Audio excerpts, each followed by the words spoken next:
on a mission to grow more perennial vegetables, herbs, and fruits. Over the years, our garden has been dominated by annuals, but we'd like to turn that around, and at some point in the near future, we'd like to be growing more edible perennials than annuals. When we put together a list of new perennials to add to our garden, there was one glaring omission: blueberries. Blueberries are not only delicious, they're also very nutritious and rich in antioxidants. We tried growing them years ago when we were new to gardening, but unfortunately we didn't have much luck. In retrospect, the reason is obvious: the soil wasn't acidic enough.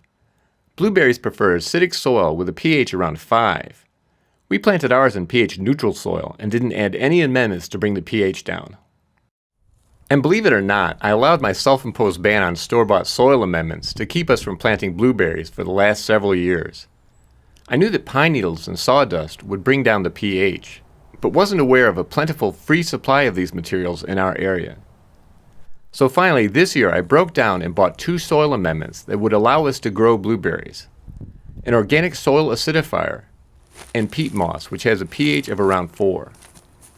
I built a new raised bed in a sunny location, filled it with peat and homemade compost, and planted 2 blueberry varieties for cross-pollination, 2 blue crop mid-season blueberries, and 1 Jersey late season.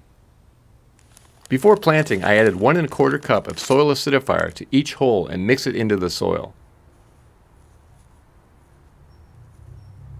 I planted the late season plant in the middle of the bed and the 2 mid-season plants on the ends.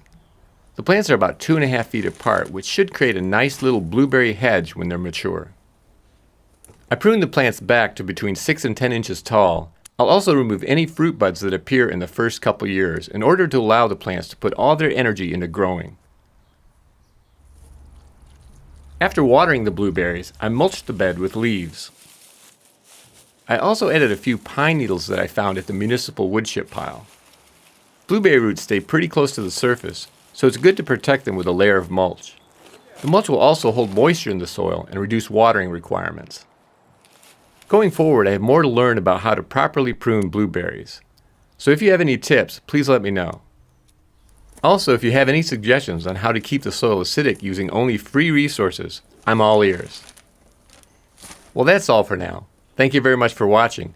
And until next time, remember, you can change the world 1 yard at a time.